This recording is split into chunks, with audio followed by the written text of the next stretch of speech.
31 दिसंबर 2023 से पहले कुछ बहुत ही इम्पोर्टेंट काम जो आपको निपटा लेने हैं, उन्हीं के बारे में इस वीडियो के अंदर मैं आपको बताने वाला हूं। तो चलिए डिटेल में वो सारी ही चीज़ों को देख लेते हैं जो आपको 31 दिसंबर 2023 से पहले करने ज़रूरी हो जाते हैं। तो चलिए डिटेल में अपनी वीडियो की तरफ बढ़ते हैं। तो सबसे पहले तो मैं बात करूंगा बिलेटेड आईटीआर की। तो बिलेटेड आईटीआर जैसे इसके नाम से ही आपको पता चल रहा है कि आप कोई ऐसी चीज़ जो मिस कर देते हैं और बाद में आपको एक मौका दिया जाता है उसको कंप्लीट करने का। तो बिलेटेड आईटीआर भी इसी तरीके से है। 31 जुलाई 2023 तक अगर मैं फाइनेंशियल ईयर 22-23 की बात करता हूँ तो उसकी जो आईटीआर आपको फाइल करनी थी वो 31 जुलाई 2023 तक फाइल करनी थी। बट अगर आपने 31 जुलाई 2023 तक आईटीआर फाइल नहीं की है तो अभी भी आपके पास मौका है 31 दिसंबर 2023 से पहले आप बिलेटेड आईटीआर को जो है फाइल कर सकते हैं। बट यहाँ ध्यान रखिए, बिलेटेड आईटीआर जब आप फाइल करने जाएंगे तो यहाँ आपको कुछ पेनल्टी भी पे करनी पड़ेगी। वो पेनल्टी क्या हो सकती है? अगर आपकी इनकम 2.50 लाख से ज़्यादा है और 5 लाख से कम है तो आपको 1000 रुपीज़ की पेनल्टी पे करनी पड़ेगी। वहीं अगर आपकी इनकम 5 लाख क्रॉस कर गई है तो आपकी जो पेनल्टी हो जाएगी वो 5000 रुपीज़ हो जाएगी। तो इस तरीके से अगर आपने आईटीआर अगर फाइल नहीं की है तो आप अपनी बिलेटेड आईटीआर को ज़रूर फाइल कर लें। उसके बाद देखिए रिवाइज आईटीआर का कंसेप्ट आता है। अब रिवाइज आईटीआर का भी जो टाइम लिमिट है वो 31 दिसंबर 2023 है फाइनेंशियल ईयर 22-23 के लिए, या आप बोल सकते हैं असेसमेंट ईयर 2023-24 के लिए। तो रिवाइज आईटीआर का मतलब है आप अपनी आईटीआर को 31 जुलाई से पहले फाइल कर चुके हैं, या आप बिलेटेड आईटीआर भी फाइल करते हैं और आपको लगता है उस आईटीआर के अंदर आपसे किसी भी तरीके की मिस्टेक हो गई है, आपने इनकम को कम दिखा दिया, आप उस इनकम को बढ़ाना चाहते हैं, कोई डिडक्शन आपसे मिस हो गई है, आपने कोई wrong head of income choose कर लिया है। तो किसी भी तरीके की मिस्टेक अगर आपसे हो गई है, आपने जो आईटीआर ऑलरेडी फाइल कर चुके हैं, तो अभी आपके पास मौका है उस आईटीआर के अंदर करेक्शन आप कर सकते हैं, जिसको आप रिवाइज्ड आईटीआर बोलते हैं। और ये जो आईटीआर फाइल की जाती है ये फाइल की जाती है सेक्शन 139 सबसेक्शन 5 के अंदर। तो इसकी जो लास्ट डेट है ये इसकी लास्ट डेट भी 31 दिसंबर 2023 है। उसके बाद देखिए जीएसटीआर 9 एंड 9C जो कि आपकी जीएसटी की एनुअल रिटर्न कहलाती है। फाइनेंशियल ईयर 22-23 के अंदर अगर आपका टर्नओवर 2 करोड़ से ज़्यादा था बट 5 करोड़ से कम था तो उस केस में आपको एनुअली एक रिटर्न फाइल करनी होती है जिसको हम जीएसटीआर 9 बोलते हैं। और वहीं अगर आपका टर्नओवर 5 करोड़ से भी ज़्यादा था फिर आपको एक एडिशनल रिटर्न और फाइल करनी पड़ेगी जिसको आप बोलते हैं जीएसटीआर 9C।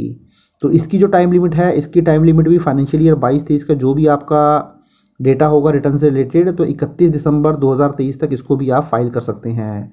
उसके बाद देखिए एडवांस टैक्स का कंसेप्ट आता है। तो इनकम टैक्स के अंदर क्या होता है कि जैसे अगर आप एक सैलरीड एम्प्लॉय होते हैं तो आपका एम्प्लॉयर आपका टीडीएस काट लेता है। इसी तरीके से जब आप सैलरी में नहीं होते हैं, कोई अपना बिजनेस करते हैं या कोई आप कुछ और काम करते हैं सैलरी के अलावा, तो उस केस में फिर आपकी ये लायबिलिटी बनती है कि आप जो है क्वार्टरली बेसिस पर अपना एडवांस टैक्स जमा करवाते रहें। तो एडवांस टैक्स का पूरा कंसेप्ट क्या होता है, इसका मतलब क्या होता है, कैसे डिडक्ट किया जाता है, कब कब आपको पे करना पड़ता है, कैसे पे करना पड़ता है, इसके ऊपर ऑलरेडी ही मैंने डिटेल में वीडियो बनाया है। वीडियो का लिंक भी आपको नीचे डिस्क्रिप्शन में मिल जाएगा। तो 10,000 से ज़्यादा की अगर पूरे साल की आपकी टैक्स की लायबिलिटी बनती है तो आपको एडवांस टैक्स जमा करवाना पड़ता है।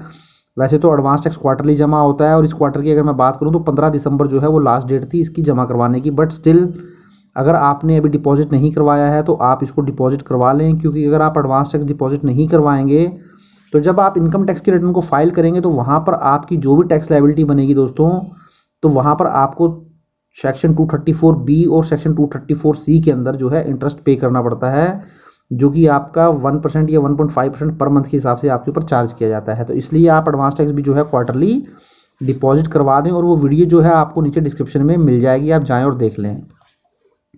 उसके बाद देखिए होम लोन इंटरेस्ट रिलीफ। तो देखिए अगर आप एसबीआई से होम लोन ले लेते हैं तो एसबीआई के अंदर अभी एक स्कीम चल रही है जो कि 31 दिसंबर 2023 तक अवेलेबल है। उसके तहत अगर एसबीआई से आप किसी भी तरीके का होम लोन लेंगे तो जो भी करंट रेट होगा वहाँ इंटरेस्ट का, होम लोन इंटरेस्ट का, तो वहाँ पे आपको 0.65 की जो है छूट मिल जाएगी। तो सपोज़ करें आपका जो रेट ऑफ इंटरेस्ट है वो 9% है, बट अगर आप 31 दिसंबर से पहले चले जाते हैं, आपका लोन अप्रूव हो जाता है तो आपका जो रेट लगेगा वो 8.35% लग जाएगा।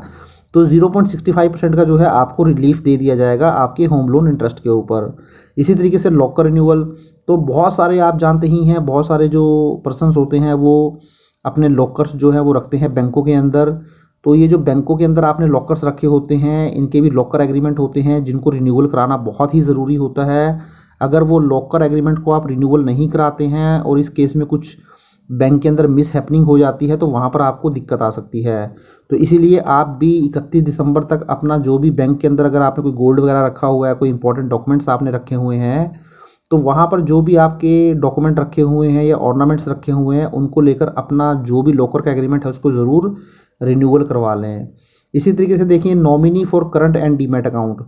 तो देखिए क्या होता है कि जब आप कोई ट्रेडिंग करते हैं, कोई बिजनेस करते हैं, तो वहाँ पर आप करंट अकाउंट ओपन करवाते हैं। इसी तरीके से जब आप शेयर मार्केट में कोई ट्रेडिंग करते हैं या फिर म्यूचुअल फंड आप सेल परचेज करते हैं, तो वहाँ डीमैट अकाउंट आपको ओपन करवाना पड़ता है। तो वहाँ पे क्या है, और आपको एक नॉमिनी जो है वो ज़रूर चूज़ करना पड़ता है। और ये जो नॉमिनी आप चूज़ करते हैं वो 31 दिसंबर से पहले पहले आपको चूज़ करना है।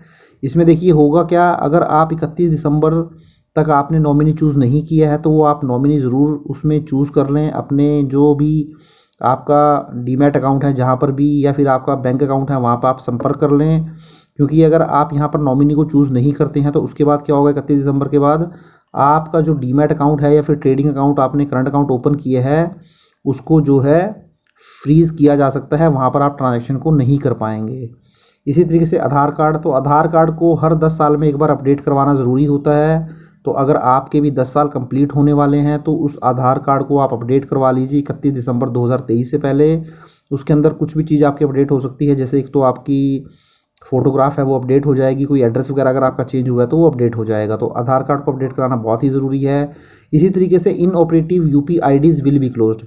तो जैसा कि हम जानते हैं आज के टाइम में हर एक पर्सन जो है 3 या 4 आईडीज़ यूज़ करता है, चाहे वो गूगल पे हो, फ़ोन पे हो, या इसी तरीके से और भी बहुत सारी आईडी जो है आप यूज़ करते हैं, भीम ऐप हो गया।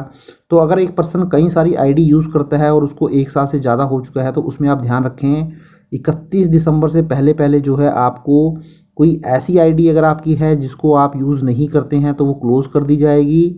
तो इसीलिए अगर आप उसको कंटिन्यू करना चाहते हैं तो उसको 31 दिसंबर से पहले यूज़ करना शुरू कर दें। कहने का मतलब है आपकी जो भी यूपी आईडी हैं आप उससे ज़रूर 31 दिसंबर से पहले एक ट्रांजैक्शन ज़रूर कर लें। अगर आपको लगता है कि आपको काफ़ी टाइम हो गया है, 1 साल होने वाला है, आपने उसको यूज़ नहीं किया है, तो इस तरीके से आपकी वो जो यूपी आईडी है वो आपकी ब्लॉक नहीं की जाएगी। तो देखिए ये कुछ इंपॉर्टेंट टास्क थे जो कि आपको करने हैं 31 दिसंबर 2023 से पहले।